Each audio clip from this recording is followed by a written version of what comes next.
그럼 우울증이 있는 사람은 수면제를 먹으면 안 되나요?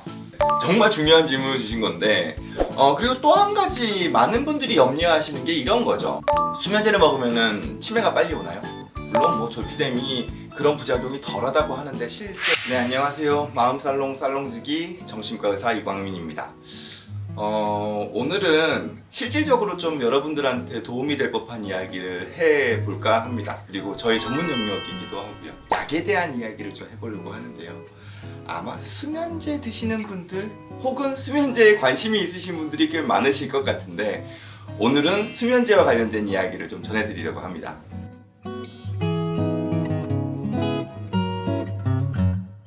수면제라고 하면 어쩔 수 없이 꼭 써야 되는 사람들도 있을 거고요. 근데 쓰면서도 이게 복잡한 마음이 같이 들거든요. 이거 계속 먹어도 되나? 이거 먹다가 혹시 치매 빨리 오는 거 아닌가? 그리고 내가 지금 쓰고 있는 수면제가 효과가 정말 좋은 수면제일까? 더 좋은 수면제가 있는 건 아닐까? 그리고 줄이려고 그러면 어떤 방법으로 줄여야 될까? 여러 가지 고민들이 있으실 것 같습니다. 그런 내용들에 대해서 오늘 좀 말씀을 드리려고 해요. 전통적으로 수면제를 얻으려고 하면은 정신과에서 진료를 보고 얻는 게 가장 통상적인 방법이었죠. 과거에는 정신과에서만 수면제를 줬었으니까요. 근데 요즘은 좀 달라지기는 했습니다. 내과나 가정의학과에서도 수면제 처방을 받으실 수가 있죠. 심지어 최근에 제가 봤던 환자분 중에서는 인터넷상에서 어플리케이션으로 처방전 받을 수 있는 것들이 있더라고요. 그런 걸 통해서 수면제라고 약을 받으신 분들도 있는데 정확하게 말씀드리면 지금 앱이나 인터넷 사이트를 통해서 처방전을 받아서 약을 받는 거는 코로나로 인해서 한시적으로 지금 허용이 되어 있는데요. 지금은 향정신성 약물은 처방 불가능하도록 되어 있습니다. 그래서 앱이나 사이트를 통해 가지고 처방전 받아서 드시는 수면제는 우리가 통상적으로 정신과에서 사용하는 수면제라기보다는 수면 보조제에 가깝다 이렇게 생각하시면 될 것 같아요. 우선 조금 말씀드리고 싶은 건 다양한 수면제가 있고 그런 거에 대한 장단점 어떻게 사용해야 되는지 이런 것들을 제가 오늘 설명을 드릴 거거든요. 근데 어찌됐건 저는 안전한 진료를 권장하는 입장에서 수면제와 관련된 부분에 있어서 처방이 필요하시다면 꼭 정신과 전문의와 상담을 통해서 진료를 통해서 사용하시는 것을 권장드립니다. 의학의 영역에서 수면제라는 건, 즉 수면 보조제라는 거는 과거에는 사실 소위 말해서 감기약 종류죠. 안티히스타민 계열의 감기약 종류를 수면 보조제 형태로 많이 사용을 했었고요. 중독성이나 의존성이 있는 약물로는 이제 항경련제 중에서 바비츄레이트나 벤조다이제핀 계통의 약들이 졸리고 나른한 효과가 있기 때문에, 그리고 이제 항불안 효과가 있거든요. 그런 효과 때문에 전통적으로 의학적인 영역에서는 사용을 많이 했고, 벤조다이제핀은 지금도 신경안정제라고 부르죠. 예, 그쪽 계통은 지금도 수면제 혹은 수면 보조제 형태로 많이 사용을 하고 있는 약물입니다. 지금 가장 대표적인 수면제라 그러면 어찌됐건 스틸록스를 가장 많이 생각을 하실 겁니다. 스틸록스는 상품명이고요. 정확한 성분명은 졸피뎀입니다. 근데 그러면 또 이렇게 생각하시는 분도 있겠죠. 졸피뎀도 상품이 있던데? 네. 성분명이 졸피뎀이고요. 오리지널 약은 스틸록스입니다. 그리고 졸피뎀이라는 성분명을 상품명으로 사용하고 있는 국내 제약회사가 있고요. 졸피신 하여튼 졸피 어쩌고저쩌고 뭐 이런 식으로 다양한 제약회사에서 지금은 이게 카피가 풀렸기 때문에요. 다양한 제약회사에서 졸피뎀이라는 성분의 약을 다양한 이름의 약으로 지금 부르고 있습니다. 어찌됐건 스틸록스가 가장 오리지널 약이기 때문에 제가 오늘은 스틸록스 졸피뎀 이런 식으로 좀 표현을 할게요. 스틸록스 졸피뎀의 가장 큰 효과라 그러면 약을 먹었을 때 효과가 생각보다 되게 빠르다는 측면이 있습니다. 그래서 약을 먹으면 정말 이상적인 잠을 초반에는 경험할 수 있어요. 약 먹고 10분도 되지 않아서 스르륵 잠이 들고, 그리고 눈을 딱 뜨면 아침이고. 근데 이게 제가 조금 드리고 싶은 말씀은 이런 겁니다. 스틸록스와 같은 수면제는 정확하게 수면의 질을 높여준다기보다는 우리의 기억을 잃게 하는 효과가 조금 더 큽니다. 마취 효과가 조금 더 커요. 그래서 약을 먹고 난 다음에 실제로 잠이 든 게 아니라 우리의 기억이 날아간 거예요. 그리고 약효가 떨어질 때쯤 기억이 돌아오면서 깨기 때문에 우리는 그거를 정말 꿀잠 잤다라고 생각을 하는 거죠. 하지만 수면 다원 검사와 같은 수면의 질을 평가할 수 있는 검사를 해보면 수면제를 먹었을 때, 스틸록스와 같은 수면제를 먹었을 때 수면의 질은 그렇게 깊지 않아요. 깊은 잠을 자기보다는 얕은 잠을 자게끔 만드는 거죠. 그래서 스틸록스의 대표적인 부작용, 스틸록스 졸피뎀의 대표적인 부작용은 약을 먹고 난 다음에 아침에 일어났는데 본인의 행동의 흔적들이 남아있는 거죠. 즉 부엌에 양푼이 비빔밥을 먹은 흔적이 있다거나 냉장고에서 케이크를 꺼내 먹은 흔적이 있다거나 라면을 끓여 먹은 흔적이 있는데 이거 누가 먹었지? 이 집엔 나 혼자 사는데 밖에 있는 사람이 들어와가지고 이걸 먹었을 리는 없잖아요. 그런 경우에 막상 돌이켜보면 내가 약을 먹은 이후에 잠을 자지 않고 그걸 먹었지만 기억을 못하는 거죠. 근데 그런 부작용을 좀 줄일 수 있도록 사용되는 졸피뎀이 또 따로 있습니다. 즉 졸피뎀이 한꺼번에 흡수되지 않고 서서히 흡수될 수 있으면 기억력 날아가는 부작용이 좀 줄어들어요.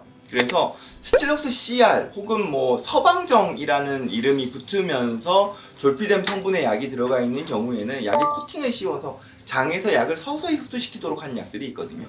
이런 약들은 약이 갑자기 흡수되지 않기 때문에 기억력이 날아가는 부작용이 조금 줄어드는 측면이 있습니다. 또 한 가지는 최근에는 졸피뎀 성분을 좀 더 인위적으로 화학적으로 합성을 따로 해서 지속시간을 늘려놓은 약들이 있어요. S조피클론이라는 약이고요. 이 약 역시도 기억력이 날아갈 수 있는, 기억력이 날아가서 행동할 수 있는 졸피뎀의 부작용을 줄여놓은 약이라고 할 수 있죠.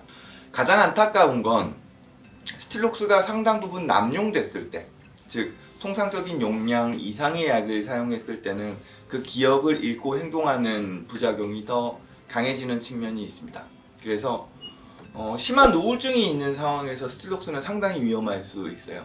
즉 심한 우울증으로 인해서 자살의 충동이 있지만 우리가 현실적인 여러 가지 영역들을 고려해서 그걸 자제하고 있을 수 있거든요.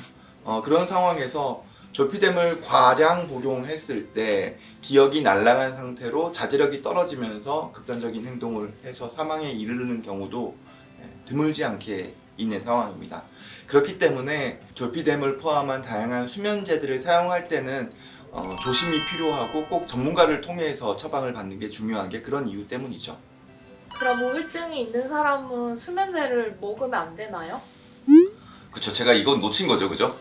정말 중요한 질문을 주신 건데 불면의 가장 큰 요인 중에는 불안이랑 우울이 들어가요. 물론 불안이 있는 경우에 그 불안을 낮춰주는 치료들이 필요할 거고, 우울이 있는 경우에는 불면이 있는 경우 순수하게 수면제로만 불면을 조절하지 않고요, 우울증 치료를 꼭 같이 받으셔야 돼요. 그리고 제가 좀 이따 말씀드리긴 하겠지만 수면을 도와줄 수 있는 약들 중에는 다양한 종류들이 있거든요. 그런 경우에 이제 졸피뎀처럼 기억을 날리는 약들보다는 충동성이라든지 자살과 관련된 생각들이 많아지는 거를 좀 줄여주면서 잠을 좀 잘 수 있는 약들도 있기 때문에 그런 약을 통해서 불면을 조절하는 게 더 좋겠죠. 어찌됐건 통상적인 수면제 영역이라고 생각을 한다 그러면 아까 말씀드렸던 졸피뎀과 벤조다이제핀 계열의 신경안정제 종류가 대표적인 경우입니다. 이 두 가지 경우에 많은 분들이 염려하시는 게 의존성이죠. 즉 약에 중독될까봐에 대한 염려. 약에 중독된다는 거는 크게 두 가지 의미가 있어요. 하나는 내가 동일한 용량의 약을 사용했을 때 그 효과가 점점 떨어진다는 거죠. 그러면 약의 용량이 계속 높아지는 불편함이 있습니다. 그게 이제 약의 내성이라고 얘기를 하고요. 또 한 가지는 이 약을 안 먹었을 때 불면이 더 악화되는 거예요. 그건 이제 금단이라고 표현을 하죠. 그래서 지금 졸피뎀이나 벤조다이제핀 계열의 신경안정제 같은 경우에는 이 내성이나 금단의 요인이 다 있습니다. 그렇기 때문에 중독에 대한, 의존에 대한 부분에서의 염려를 떨칠 수가 없어요. 물론 졸피뎀이 그런 부작용이 덜하다고 하는데 실제로는 그렇지 않습니다. 충분히 의존성이 있어요. 그리고 또 한 가지 많은 분들이 염려하시는 게 이런 거죠. 수면제를 먹으면은 치매가 빨리 오나요? 그 부분에 대한 염려를 가장 많이 하실 거거든요. 근데 이 부분에 대해서는 의학적으로는, 순수하게 의학적으로는 약물이 치매를 촉발하지는 않습니다. 하지만 의학적인 것과 달리 실제 임상 현장에서는 이런 수면제로 인해서 치매 혹은 치매 유사 증상을 가지시는 경우가 흔히 있어요. 이 차이는 뭐냐면요, 실제로 이 수면제가 치매를 유발하지는 않아요. 하지만 이 수면제라는 거는 우리의 뇌의 집중력을 상당히 떨어뜨리기 때문에 집중력이 떨어져 버리면 인지 기능이 떨어집니다.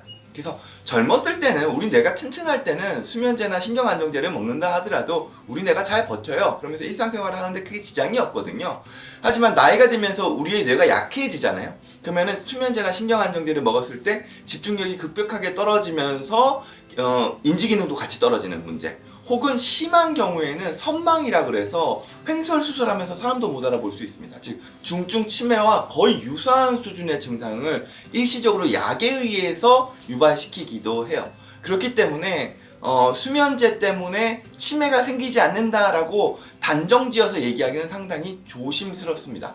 그리고 또 한 가지는 이거예요. 아까 말씀드렸죠. 수면제나 신경안정제는 의존성이 상당히 있다고요. 즉 내가 일시적으로 사용하고 뭐 이후부터는 사용을 안 한다 그러면 문제가 없겠지만 한 번 사용하면서 거기에 의존하면서 나이가 계속 들면서 계속 사용을 하게 되는 경우들이 많기 때문에 이 경우에는 약에 의해서 우리 뇌가 약해질 수 있는 여지는 충분히 있습니다. 그렇기 때문에 수면제를 사용하고 있는 경우에는 그 수면제나 신경안정제를 가장 나에게 딱 필요한 수준으로의 적정 용량, 가장 낮은 용량을 사용하면서 약을 줄이거나 끊으려고 하는 치료를 병행해야 하는 거죠.